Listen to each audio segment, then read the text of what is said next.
नमस्ते and welcome to this exciting episode of सतोलॉजी debunking mythology.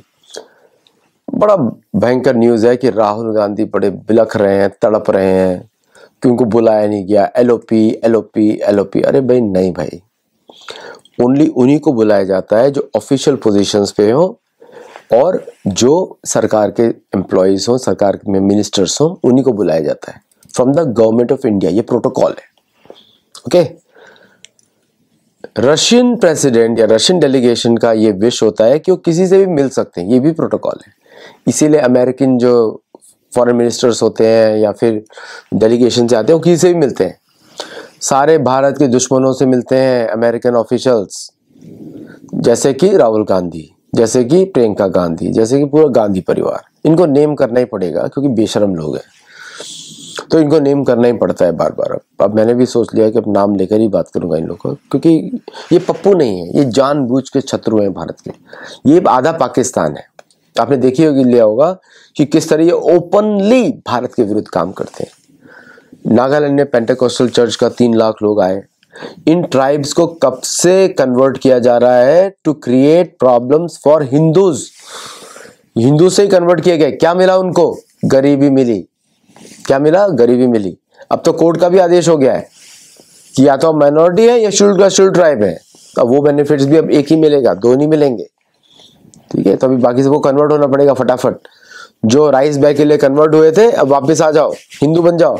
Ration card में नाम हिंदू ही होता है सबका। तो राहुल गांधी का एक और अभी जनाजा निकलेगा, बिकॉज दैट मैन इज, जनाजा का अर्थ क्या होता है पता नहीं, बट एनीवे, तो राहुल गांधी का पॉलिटिकल एंड है, और कुछ नहीं आगे इसके। और सोनिया गांधी तो कब से हिंदुओं के विरुद्ध काम कर रही है, एनवायरनमेंट के नाम पे। इनको एनवायरनमेंट से क्या लेना देना? ये लोग तो बस दिल्ली में बैठे रहते हैं, भड़काते हैं लोगों को। एनवायरनमेंट का लेना देना तो सनातन धर्म के फॉलोअर्स का है। हम लोग तो पेड़ों को लगाते हैं, पेड़ों को जीवित मानते हैं, पेड़ों की सेवा करते हैं। ये इनको एनवायरनमेंट से क्या लेना देना? ये तो कैथोलिज्म वाले हैं। जितना मर्डर कैथोलिज्म वालों ने किया है पूरी दुनिया में, किसी और ने नहीं किया। इस्लामिज्म कैथोलिसिज्म दो कंपीट करते दोनों मारने के लिए। इस्लामिज्म ने ज्यादा हिंदुओं को मारा है, कैथोलिसिज्म में ज्यादा पूरे नेटिव इंडिजिनस लोगों को मार डाला साउथ अमेरिका में, पॉपुलेशन हटा दी नॉर्थ अमेरिका में, और जहां जहां गए। और भारत में गोवा में क्या किया, भारत में तमिलनाडु के कोस्टल सिटीज में क्या किया, सबको मालूम है। नागालैंड में क्या किया, सबको मालूम है। जहां जहां भी इंसर्जेंसी है, जहां जहां भी भारत विरोध है, सब यहीं पे इनों के। उनके सपोर्टर्स कौन है? कांग्रेस पार्टी। माइनॉरिटी का प्रिंसिपल भारत में अप्लाई नहीं होता वर्णाश्रम की तरह, क्योंकि वर्णाश्रम जो है आपके मनोभाव को देखता ही नहीं। आप मिकी माउस की पूजा कर सकते हो वर्णाश्रम में, कोई प्रॉब्लम नहीं, लेकिन आपके कर्म से डिफाइन होगा कि आप कौन है। अगर आपके कर्म ठीक होंगे तो आपको माना जाएगा कि आप इस कैटेगरी में हैं। तो वर्णाश्रम में तो कोई डिवीजन ही नहीं है। वर्णाश्रम तो यूनाइट करता है पूरे समाज को। और ये लोग जो डिवाइड करते हैं, किस लिए करते हैं? I am Catholicism, I am Islamism, I am Christianism, I am Judaism. समाज को डिवाइड कर देते हैं, लड़ाएंगे एक दूसरे को। सपोज 2 नेबर्स हैं, मन से चाहे कुछ भी सोचते हो, एक मिकी माउस के सोचता हो, दूसरा डोनाल्ड डक के बारे में सोचता हो, ठीक है। अगर दोनों प्रोफेशन में है, दोनों सपोज करें कारपेंटर्स हैं, एक की सोच जो है मिकी माउस की तरफ जा रही है, एक की सोच जा रही है डोनाल्ड डक की तरफ। तो 2 प्रोफेशनल लोग क्या बातें कर सकते हैं? कारपेंट्री की, अगर दोनों कारपेंटर है ना, बड़े ही काम कर बात कर सकते हैं। तो वहां पे क्या मतभेद हो सकता है बताइए? कि लकड़ी को ऐसे तिरछा छीलना चाहिए या सीधा काटना चाहिए? कोई मतभेद नहीं, क्योंकि दोनों की जरूरत है। जॉब होंगी, दोनों कोलैबोरेट करेंगे। जॉब नहीं होगी तो अपनी अपनी जॉब्स ढूंढेंगे। हो सकता है प्रोफेशनली कंपीट भी करें, लेकिन एक दूसरे को मारने तो नहीं जाएंगे ना। यह है सनातन धर्म, वर्णाश्रम, गुण कर्म विभागश। लेकिन ये लोग राहुल गांधी जैसे क्या बोलते हैं ना, गिद्ध, क्या करते हैं? हमको राइट्स चाहिए, अरे राइट्स तो सबको बराबर होते हैं भाई। आपको क्या चाहिए? पैसा चाहिए एक्स्ट्रा फ्रॉम अदर्स, दूसरे को ना मिले। लेकिन दो प्रोफेशनल्स होंगे, वो क्या बोलेंगे? यार मेरे को जॉब मिली, मैं कर नहीं सकता, थोड़ा 30% मेरे को हेल्प कर दे, मैं तेरे को इतना पैसा दूंगा। बात सॉल्व हो गई। ये है सनातन धर्म, ये वर्णाश्रम धर्म है। ये यूनिटी लेकर आता है समाज में। वदंती तत्व तत्वविदस तत्व में ज्ञानमद्वयम ब्रह्मेति परमात्मेति भगवान शब्द थे।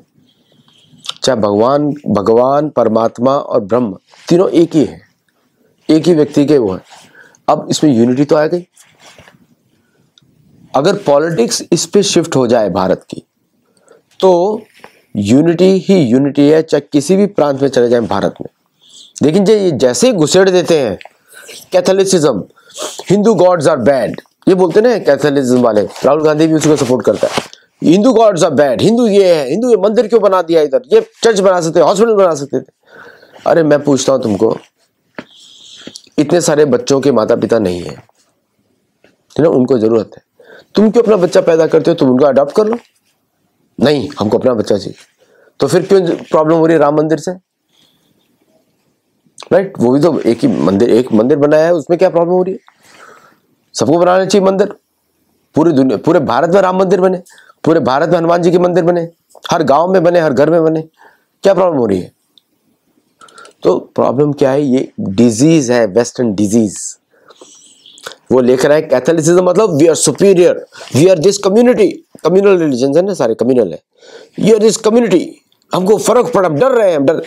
अरे क्या भाई, तुम मनुष्य हो कि कुत्ते हो कि जानवर हो, क्या हो? क्यों डर की जरूरत है? सनातन धर्म में भय चला जाता है। कोई हिंदू जो है कि मस्जिद में भी जाएगा तब भी हिंदू ही रहेगा। इन लोगों को डर, हम नहीं जा सकते, हमारे को अलाउड नहीं, इतना भय। डिवाइड कर देते हैं सोसाइटी। आप पाकिस्तान में चले जाओ, बरेलवी मार रहा है देवबंदी को, या जो भी उनके डिवीजन होते हैं, शिया सुन्नी अहमदी, सब एक दूसरे को मारते रहते हैं। अमेरिका में आ जाओ, मैं कैथोलिक हूँ, मैं पेंटाकोस्टल हूँ, मैं एपिस्कोपल हूँ, मैं प्रेस्बिटेरियन हूँ, ये मैं प्रोटेस्टेंट हूँ। पूरा अमेरिकन समाज ऐसे एक चर्च दूसरे चर्च से लड़ रहा है।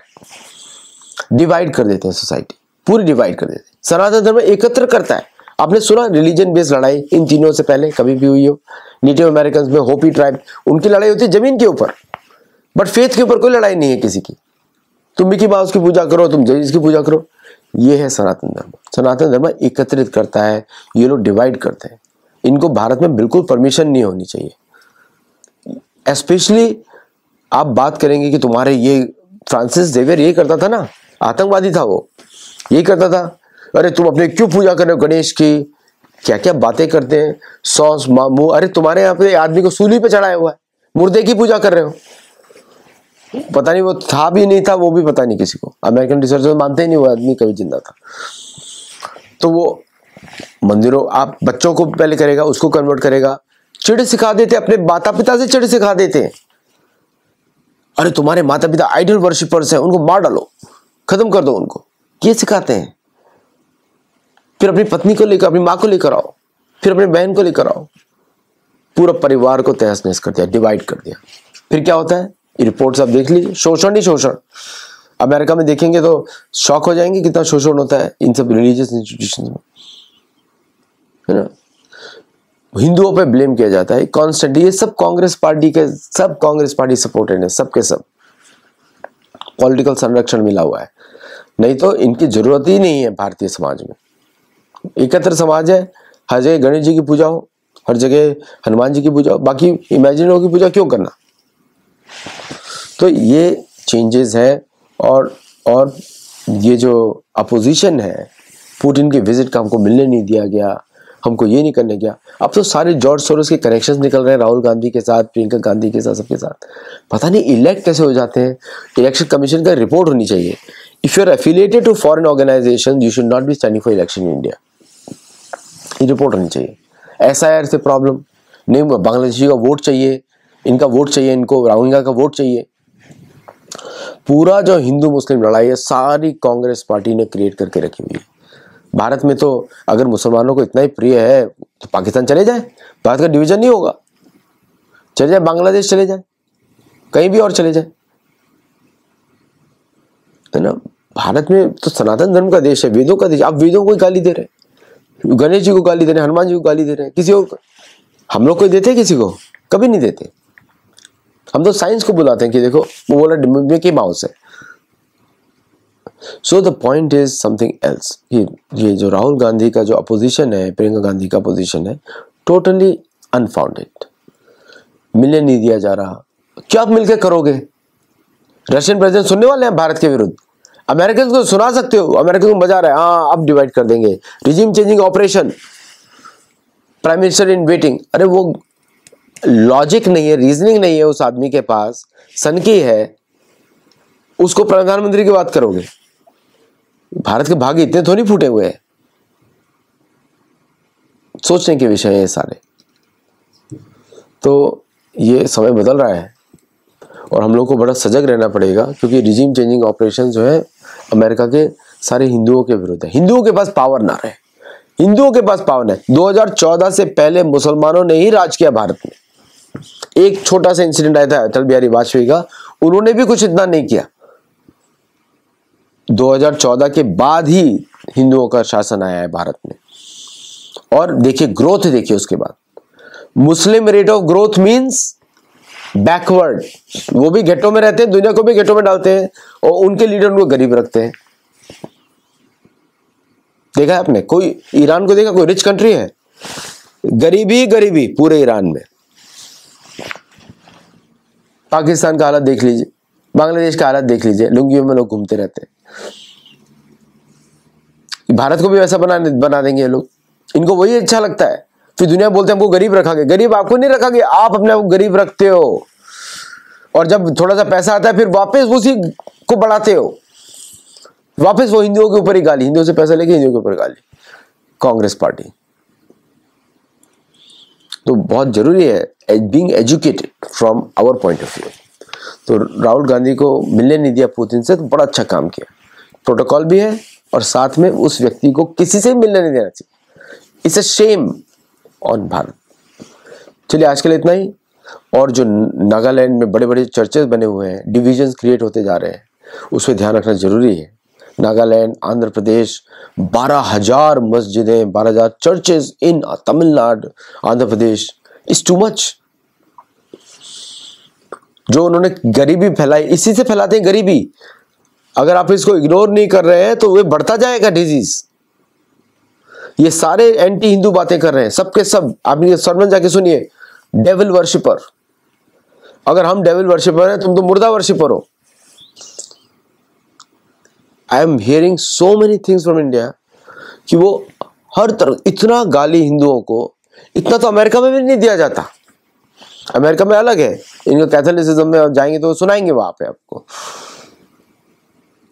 बट ये कब तक चलेगा भारत में? तो ये जगने का समय भी है। और अपोजिशन इनका देखते रहेंगे तो ऐसे ही चलता रहेगा अपोजिशन हर तरफ से। तो it's time for us to rethink, reevaluate and redesign and reapproach अपनी बदलनी पड़ेगी। हमारे गुरुकुल में जुड़िए, हमारे मेंबर्स बनिए, हमको सपोर्ट करिए for all our research and our work. Thank you very much and I will see you in the next show. नमस्ते।